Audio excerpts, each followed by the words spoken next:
Thank you so much. Thanks everybody for being here. We're sorry about the little technical issues, but I know you get it. I mean, it's all part of change, right? And not only that, but guess what? The UPS truck is cruising my street, which means, working from home, my dogs are like all over it. So if I have to stop and say, quiet, please forgive me. So let's talk today about leading in times of change. And boy, oh boy, do we need this, right? It's like unbelievable what's happening in the world right now and the changes that we're facing and going through. And first, I just want to tell you, thanks for being here because we need you. We really need people who are willing to step up. And right now, it's very difficult to kind of to keep it together, isn't it? I mean, especially as a leader, it's like we're tired and we're worried, and it just goes on and on. And the thing is, what I'm finding is the leaders who are truly resilient and the businesses who are really making it have leaders who are still in with us. They're still stepping up and they're willing to learn, and they're taking advantage of opportunities that are unprecedented right now in the world for learning and improving their skills. And that's you. And I'm really proud of you for being here, and thank you. Thanks for being here. So let me see if I can do some things to help you with leading in times of change. Now, the first thing you have to know is that change is necessary. Yeah, we know that. I mean, what do they say is that change is the only constant, right? Change is the only constant. It's the only thing we can be sure of. So we understand that change is necessary, but is all of this necessary, really? I don't know. It was Benjamin Franklin in the 1700s. He said this. He said, when you're finished changing, you're finished. That's scary. I don't know about you, but I'm not ready to be finished. So I think I better learn a little more about how to adapt to change.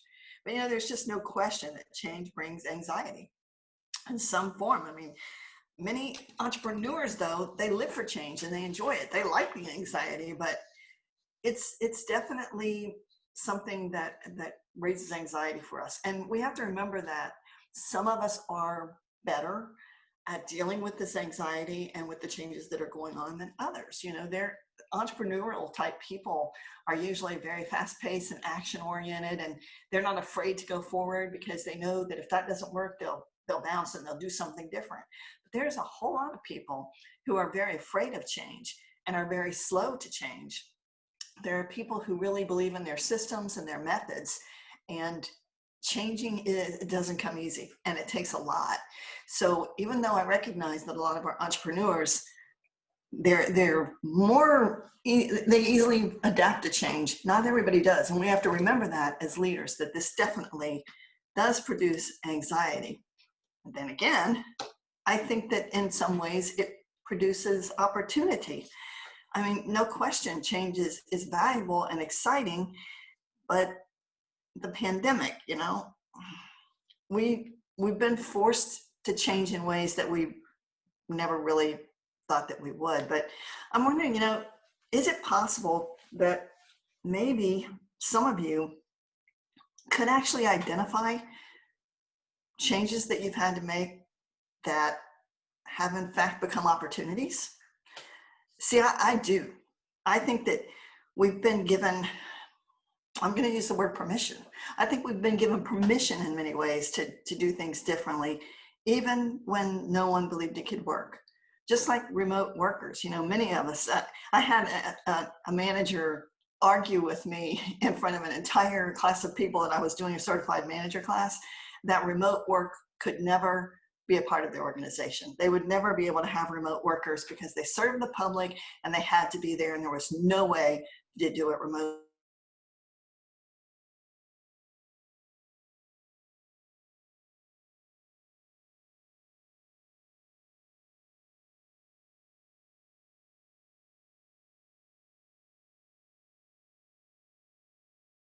A lot of those people are going, you know what, this is really kind of a great opportunity because we've wanted to try this, we wanted to do it, we wanted to see if it works, and we found out what works and what doesn't, right? In some cases, we're finding out that our remote workers are much more productive. I mean, some businesses are having some pretty amazing employees, sometimes healthier employees, because they're using that commute time to exercise. And we're seeing maybe more balance between work and home.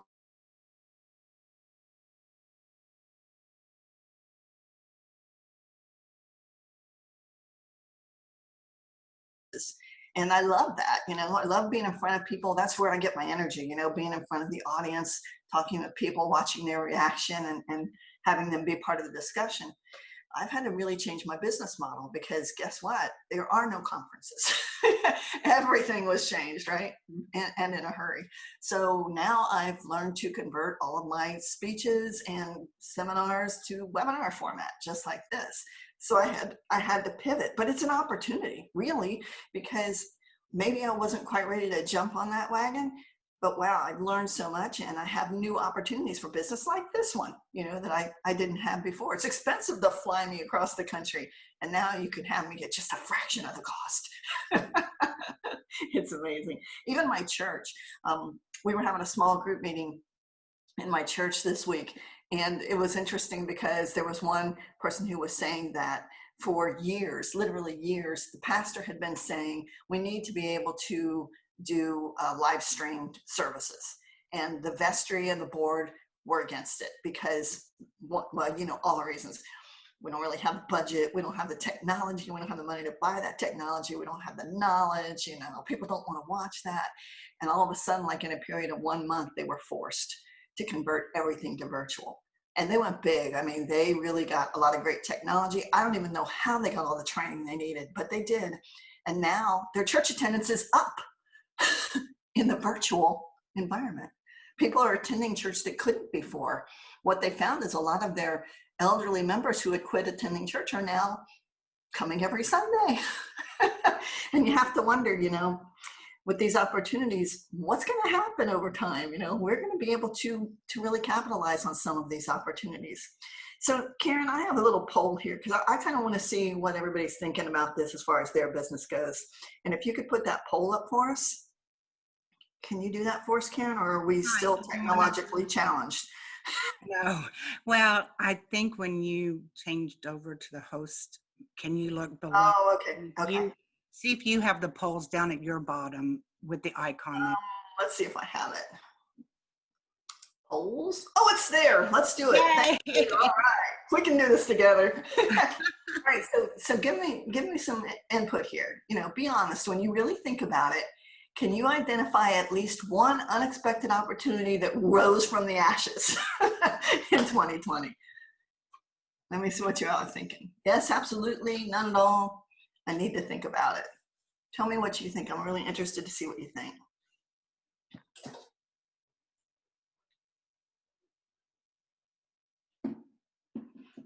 Give me another couple of minutes here. Come on, weigh in. Let's see what you're thinking.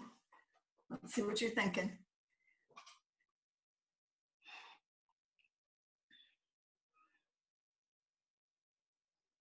I don't think they can see the poll on their screen. Is that right, Karen? You can't see what's happening with the results? You can see the poll, but not the results, right? Right. What you see down below, you're going to show share results. You're going to end the poll, then share results. Oh, thank you. Okay. I think that's kind of your feature, isn't it? It's kind of yeah. All right, are you guys done? Come on, there's a few more people who haven't weighed in. I'd sure like to hear from you.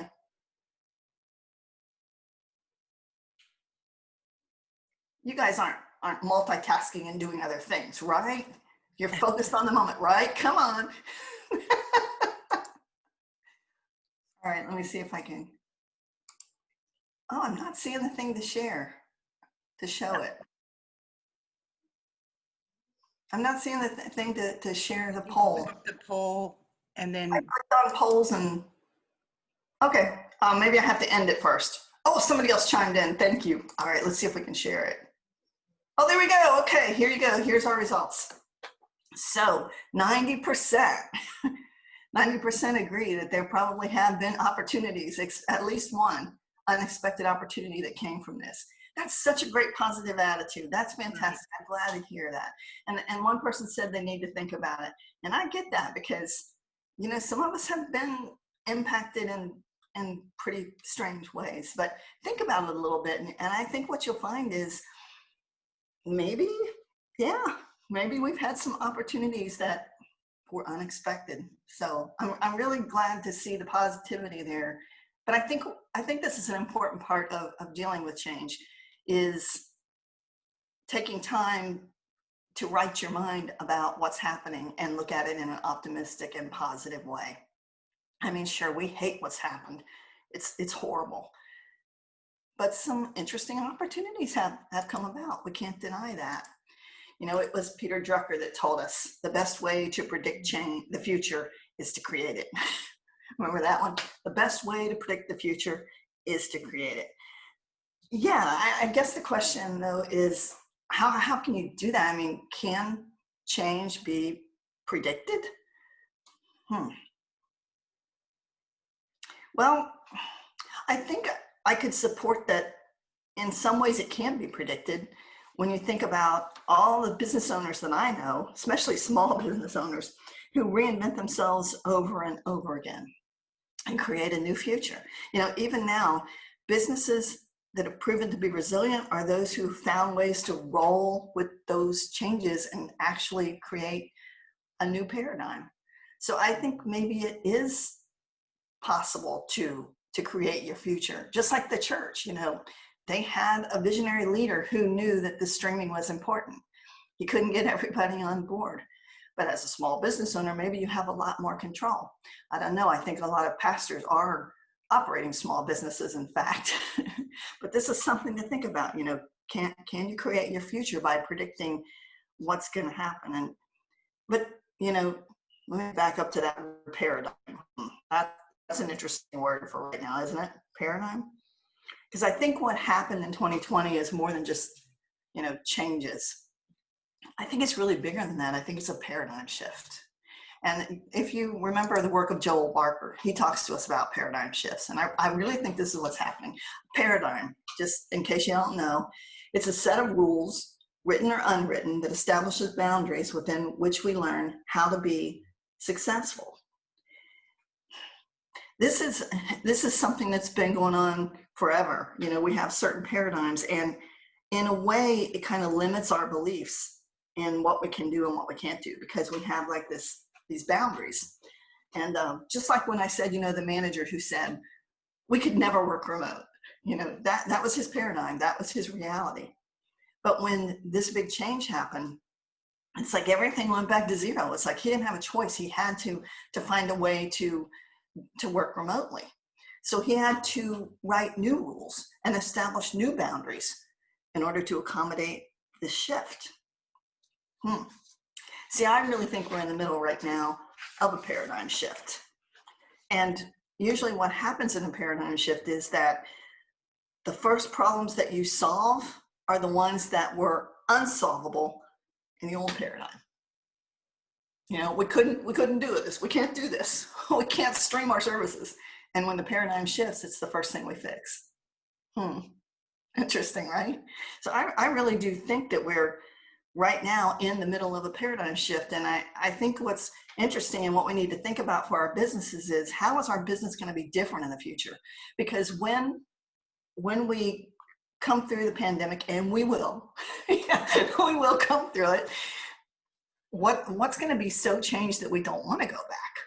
You know, what have we learned? What opportunities, what's changed in our paradigm that just changes everything for us? You know, it's when I think about paradigms, I think it's a fascinating subject, and I could go on for a long time. But since we started a little late, I probably just better get to the point here. So I will. But I just want you to think about a few modern examples. I mean, we can go all the way back to Alexander Graham Bell in the 1800s when he invented the telephone. He took it to AT&T. You know this story? And AT&T said, "We have no use for that. It's a toy." That's a toy. That has no place in our world. And you know, a few years later, he bought AT&T. That's a paradigm shift, right? For us, look at the court system and what's happened right now with the way they're doing hearings and first appearances. I talked to one person who's an attorney for kids that are Baker Acted, and she said that when a kid is Baker Acted, which means they are kind of involuntarily committed to help them through a crisis, and they take them to the hospital, check them out physically. She said 6 people are required to go to the hospital within 2 hours to see that child. wow, that's a little overwhelming. But because of what's happened now, they're doing it virtually. And I said, wow, do you think we'll ever go back to the other way? And she said, absolutely not. Never. Because for one thing, this is a lot better on the child. The second thing is you don't have people running all over the town trying to get to the hospital within 2 hours. It's like so much better. It's better for the child. He needs that time. She needs that time. And it's better for the system. We're reading articles about people who are saying they never want to go back to working in an office again. Wonder how that's going to shake out, right? We have huge organizations who are saying, we don't need this building anymore. The remote work is great for a lot of our employees. We can really downsize this. We don't need this. We have doctors who are no longer making appointments for patients in the office.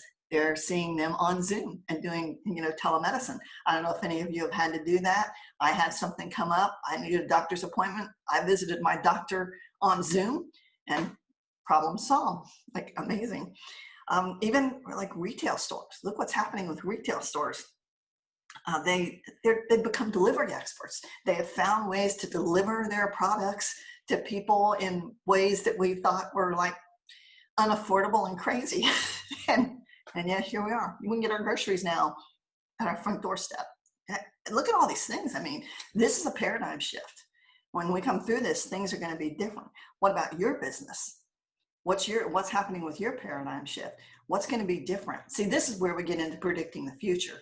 Because if you can be really thinking about this right now, things that are working, things that aren't working, you're going to be setting yourself up to predict your future and be able to handle change. Because we really know what's coming. We know that at some point this is going to end and there's going to be another transition. Let's start thinking now about how we're going to handle that as a business, right?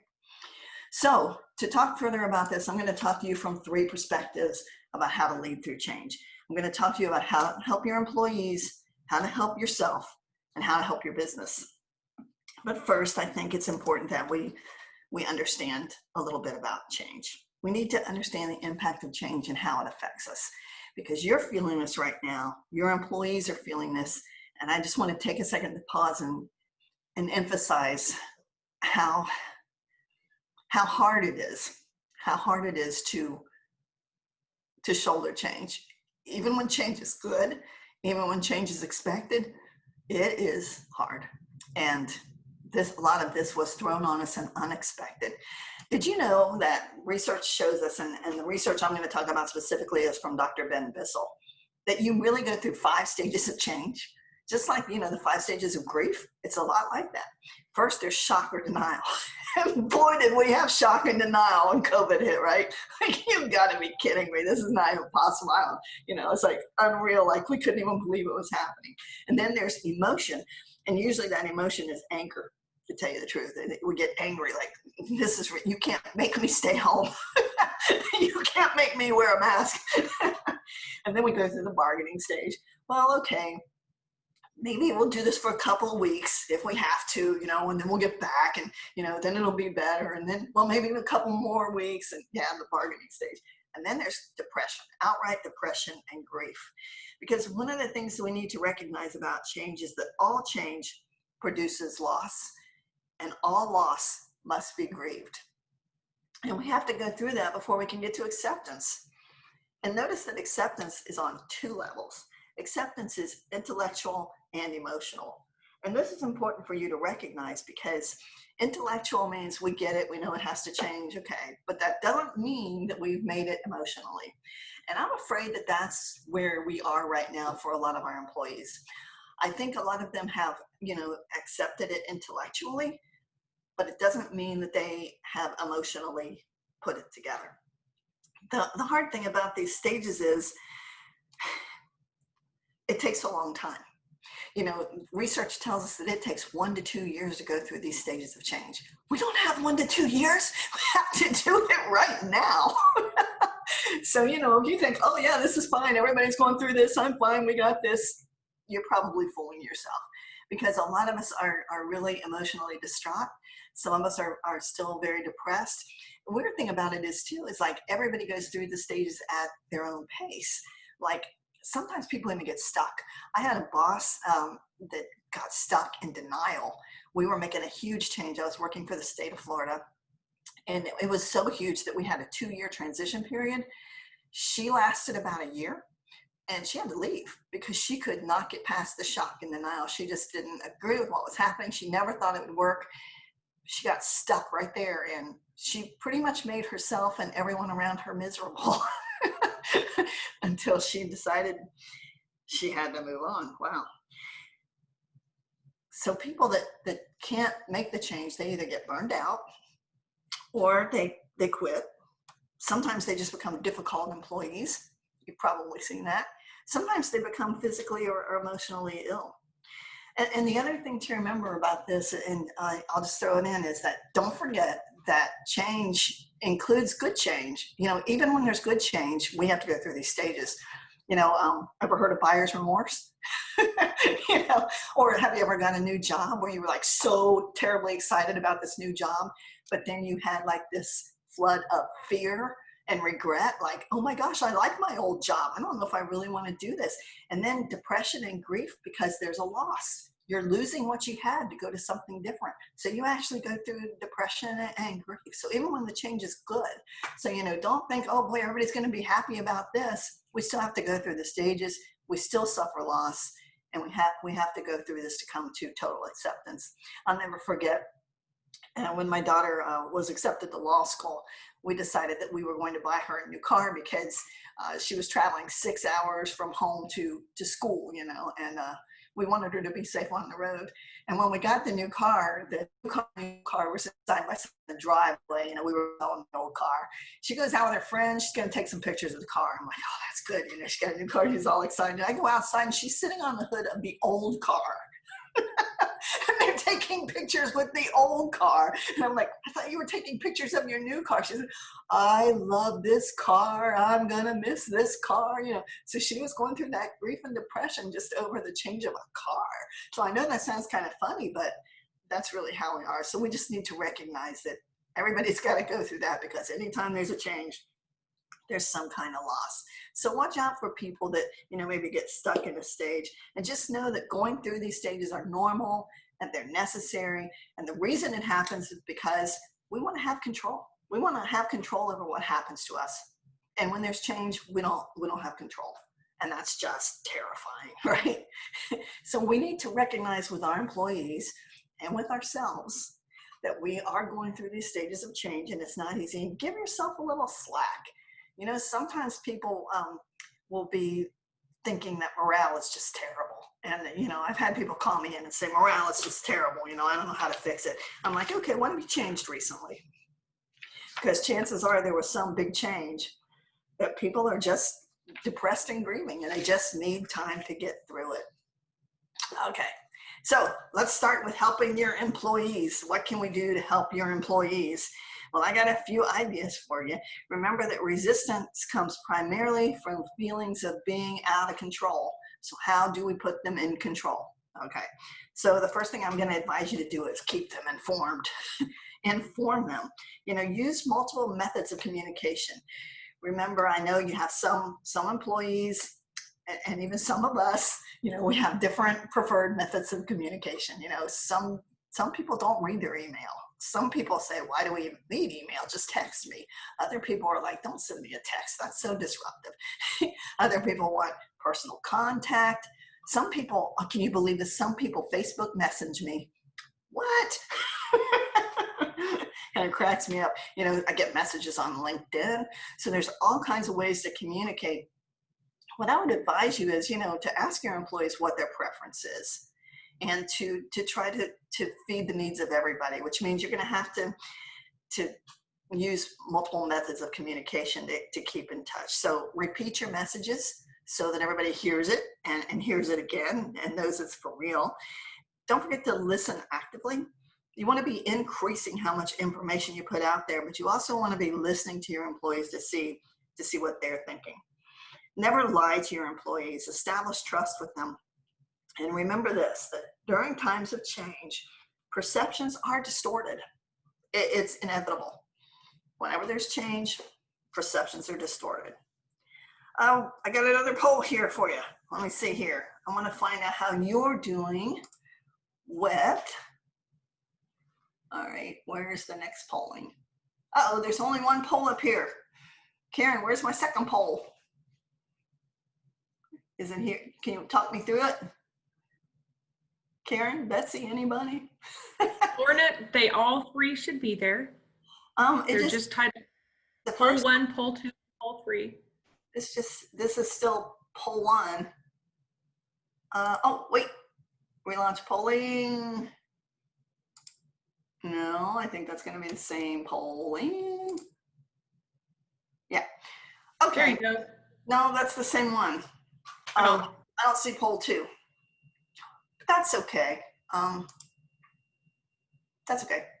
All right. So here's what I wanted to ask you on poll 2. I wanted to ask you, and maybe you can give me some chat feedback on this, if you will. What I want to know is, do you think you're communicating more? Do you think you're communicating less? Or do you think you're communicating about the same? And that's a really important question. Has communication increased, even though it's so much harder now? Or has it decreased because it's so much harder now? Or has it stayed about the same? That's a real question to ask yourself here. Let me see if I can see the chat. I want to see if I can get some chat going on this. Let me see here. I'm not getting much from you guys. What are you saying? Here we go. Communication has remained the same. Thanks, Roy. But we are using different forms. Okay, more Zoom meetings and in-office meetings. Okay. Whatever your answer to this is, I'm going to tell you that I hope that it's increased. And the reason it needs to increase is just because we're in such time of turmoil. You know, this is a time when you really want to stay close and you really want to be in touch with your folks. And don't forget, I'm not talking just about team meetings. I'm talking about individually. You know, connecting with your employees individually, checking in with them to make sure what rumors they're hearing so that you can really be in tune to what's going on. So inform them, stay in touch with them, communicate as much as you can, communicate more. Number 2, include them. Include them. Know that having difficulty with change is normal, and don't excuse behavior, but you have to allow for feelings, right? Change produces fear of the unknown. So include your employees in identifying solutions and creating your future. You have to be truthful. You have to be honest. You have to establish trust, and you have to be transparent. This is really a time to bring your employees in close and have them help you solve problems. Include them in what's going on. Ask for their opinions. This is part of keeping you informed as well. So include your employees. This little chart kind of shows you the more resources and time you're willing to commit when there's change, the more collaborative your change is going to be. The more successful it's going to be, the higher the commitment is going to be. So on this graph, what it shows you is if you're willing to put in more resources and time, you're going to get more commitment to the change if you collaborate, if you have your people working together to define change. The more you include them, the higher commitment you're going to have to the change and the better it's going to go. Patrick Lencioni, you know, he writes a lot of books about teams, and I do a lot of team work with organizations. One of my favorite quotes is, you can't expect people to buy in if they haven't had an opportunity to weigh in. That makes a lot of sense to me. Can't expect people to buy in if they haven't had an opportunity to weigh in. So you make sure that everybody's getting that opportunity to weigh in. All right, and the third thing you can do is just appreciate them and respect them. You know, this is difficult right now. It's difficult. How do you show appreciation? But you have to show people that you value them. And appreciation is different to different people. But what is across the board is that everyone needs to feel valued. And if you have employees who are not getting some feedback and not feeling that they're valued, chances are they're going to disengage, right? I was, you know, back in the day when we used to have like association meetings and stuff, and people were there. I was with a panel of millennials, and they were asked, what's the most important thing that your employer can give you? And they said that across the board, 5 different people completely agreed that the most important thing was constructive feedback, that they wanted to know how they were doing. They wanted to feel like they were important. They wanted to feel like they were part of the team. And if they weren't getting any kind of feedback, even if it wasn't, all great, they just needed to know that they were appreciated and that they were valued by the organization. So we need to take time to play and to check in with our employees. Right now, especially on Zoom formats, we get right to business, and it's like the meetings just go boom, boom, boom, because it's the agenda. We go right through it. We don't have the cooler time, the water cooler talk, and we need to take time just to check in with people and make sure that we're appreciating and respecting our employees. One of the things I would really recommend is just getting rid of the phrase work-life balance. Everybody's unique. And I think this is one of the things that we've seen. We're seeing people now in their homes. We're seeing their children. We're seeing their pets, especially when a UPS truck comes. We're hearing our pets. So we're really getting kind of a glimpse into the lives of our employees and each other in ways that we never have. And I think we're beginning to understand that really it's about work-life integration, not balance. Integration. See, when I was a manager, a leader for the state of Florida, back in the day, we had this clear line between, work and home, and the two were not supposed to cross. No. When you're at work, you're at work. When you're at home, you're at home. So we'd get in trouble for taking personal calls, that kind of thing. And that used to drive me a little bit nuts, because there was never a time at work that I didn't think about home. And there was never a time at home when I didn't think about work. So I think that if we can be, we can be a lot healthier with this if we can start thinking about integration instead of balance. And right now, with everything that's happening, we have a perfect opportunity to be a lot more aware of that and to come out of this with healthier, happier employees, which that's a win for us, right? All right, so we've helped our employees. Now let's help you. What can we do to help you? Who knows? No, I have some ideas. Don't worry. All right. So the first thing is empower others. Lean on your team. Lean on those people that work with you. I have to tell you that the greatest day in my leadership career is when I realized I didn't have to do it alone. That was like the greatest day. And it was really a hallmark moment. I mean, I remember the day when it happened. And I realized that if I included my employees, got their opinions, asked them to help me solve problems, we were much stronger. And it happened because of this policy that came through. I mentioned I worked for the state. That was just hideously awful. And I had no clue. It was so depressing. I'm like, I don't even know what we're going to do. And I remember going to my employees and just saying, they saw my distress. It's like, look, we have to do this. It's required. I don't even know what to do. Just that little bit of empathy. And I got empathy back. Like, we understand the position you're in. So instead of being resistant and fighting me, they started helping me figure out ways to do it. And that was a really big day for me in my career. Empowering means giving official authority, enabling others, and promoting the self-actualization of others. This is the time to go back to the delegation tool. And here's the problem with delegation. It can be awesome. It can be awful. It has to be done right. So if you don't really know the steps to delegation, then you need to do that. You need to know how to do it right before you start delegating. So there's a chapter in my book on delegation. You can call me. I'll talk to you about delegation. Delegation is something you need to know how to manage, especially in the environment we're in right now. But people need to have assignments. They need to have the authority to do it. They need to have the resources to do it. And you need to use their skills. I mean, you hired great people. You hired people that you trust. So trust them and use them and delegate to them. And this will help you. Okay, next up. Oh, I see some chat. Let me see what's going on in the chat. Anything you're saying? Is this a healthy and sustainable model of work-life integration? The lines are so blurred that employees are working more than when they reported to the office. Oh, I know. People are closer to their families and in some ways drifting further apart. Yeah. Okay, so let me talk about that a little bit. In some ways drifting further apart. This is part of the change. This is part of the paradigm shift that we have to help each other work on. This is a problem that I would be having open discussions with my employees about. How do we blur the lines without completely wiping them out?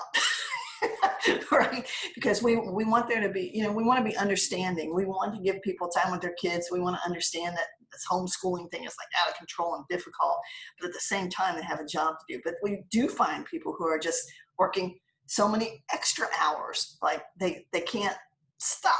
So I think we need to be having real discussions and thinking about in the future how we put this together so that it can be a successful model. That's a really good thought. Thank you for that. The name of the book is Becoming a Better Boss, and it was self-published. So it's available on Amazon. Becoming a Better Boss. Okay, back to it.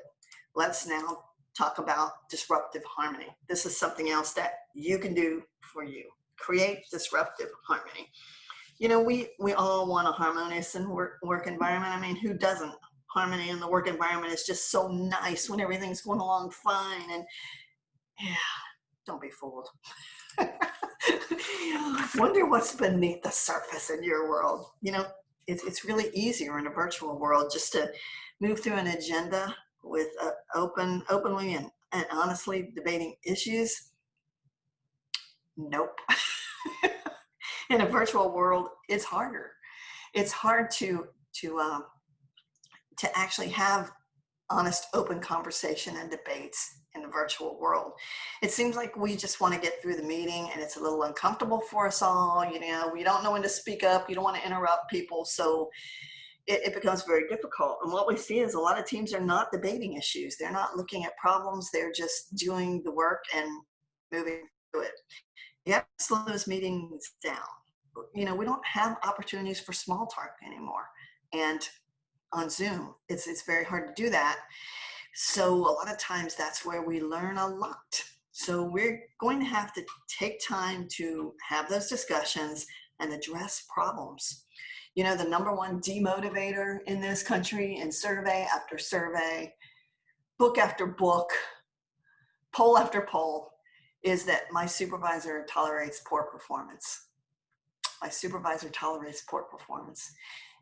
You ever been in that situation where you're working your booty off and somebody else isn't doing very much, and what happens is, as a result, you get more because you can, right? Oh, that's very demotivating.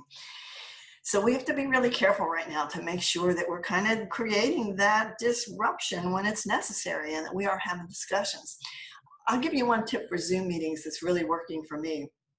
Instead of just launching right into the agenda when I'm doing a Zoom meeting, I do breakout rooms, just 2 or 3 people per room, and I just ask them to check in with each other and have some water cooler talk, just like they would if they were walking into the meeting and waiting for it to start. And sometimes I switch it around a couple of times. So people just have an opportunity to visit with each other and talk to each other. And it seems to help us to have deeper and better conversations during the rest of the meeting. So that might be something that you can try. All right, and the third thing for you is this: just be ready and expect change. Like I said before, we're going to continue to experience change. And right now, there's just a lot of unknowns, for sure, right? And I've seen, in the work I'm doing, so many examples of organizations who were just so unprepared for what happened to us, and really for any type of change. I do a 4-day management class, certification class, and I've had people come to this class, which I'm now doing on Zoom, using an iPhone. Can you imagine doing a 4-day class on an iPhone? Because their employer never prepared for a scenario where people might be working from home. So right now, start making your list. Keep tabs on what's working, what's not working. Be ready and do your best right now to start making predictions about the future. That'd be a really cool brainstorming activity to do on Zoom with your team. Use one of those whiteboards and just have everybody write their ideas about what they think the future is going to, make a prediction about the future. You might be surprised at some of the really great stuff that comes out of that.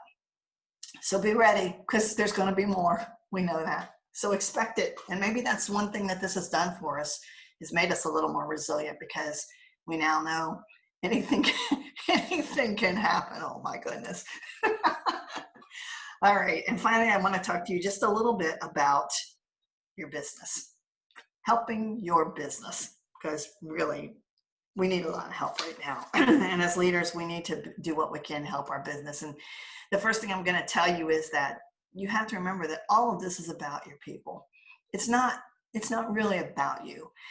And if you're suffering and you're feeling really depressed and down, you're probably not doing a great job of using your network and the people around you to help you. Stop worrying about what you can do and start conversations about what we can do. If you're spending a lot of time worrying about what you're going to do, that's the wrong approach. You've got to get other people involved and have conversations about what we can do collectively. You're going to drive yourself nuts. And you're going to be very depressed and possibly stuck in one of those stages of change. So in order to move through it, in order to move through those changes, and that's what we're hoping for, is that we move through change, right? Because that means we're going to come out the other side. So in order to move through it, please use the resources that you have, your networks. You know, it is hard when you're isolated. You know, don't let that happen to you. You have employees, you have peers, you have people that can help you with this. So stop thinking about what you're going to do, and let's get everybody involved in what we can do and what we will do. And finally, good vibes only. Many businesses have folded. I know. It's been a really, really rough time. But you know, there are other businesses who are doing pretty great as a result of things like Zoom. Zoom has seen a big increase, right? A big increase in profits. How about organizations that manufacture masks? They're doing pretty good. How about restaurants who have found systems to convert to takeout models that are like wildly successful? I have one of those close to me. Like they've converted to complete takeout, and it's like amazing because they came up with great systems to get you in and out. You don't even go in a building. You know, they have a table out front of their dining room. You don't even go into the dining room, and it's just amazing. They've really increased their offerings, and people are just running to it. So, you know, they're being wildly successful. Retail establishments, they have found new markets that they never considered before. They never even explored. Speaking businesses who now are doing everything virtual. And on and on and on, right? So you have to remember to be flexible, you know, to be flexible, be adaptable, creative, use your imagination, use the imagination of others, and being mindful. You know, practice this mindfulness. And I know you've heard about this before, but I have to remind my daughter of this all the time, you know, to be in the moment that you're in, to live each moment. Yeah, there's a lot out there and there's a lot to worry about, but let's concentrate on what we're doing right now. Like this webinar, you know, if you've been doing other things during the webinar, that's not really good for you. You know, we need to be in the moment that we're in. And we need to make conscious choices to be positive and to focus on what we can do and not get all caught up in what we can't, because that will really drag us down. And be patient. You know, we have to tolerate ambiguity right now. We have uncertainty, yeah. But we need to be patient with ourselves and with others, and compassionate. You know, step out of your needs, think about others, recognize everybody wants the same thing, and everybody deserves respect and dignity. Everybody. So let's be compassionate. So I think I've kept this on time, Karen. We have 5 minutes to go, and I'm going to open up for questions. I haven't been really monitoring the chat, so if we've got some questions up there that you want to share with me, what questions can I answer? Here's the book, by the way. Someone asked about that. It's available on Amazon.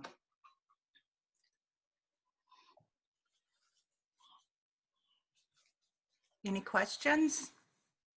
Any comments?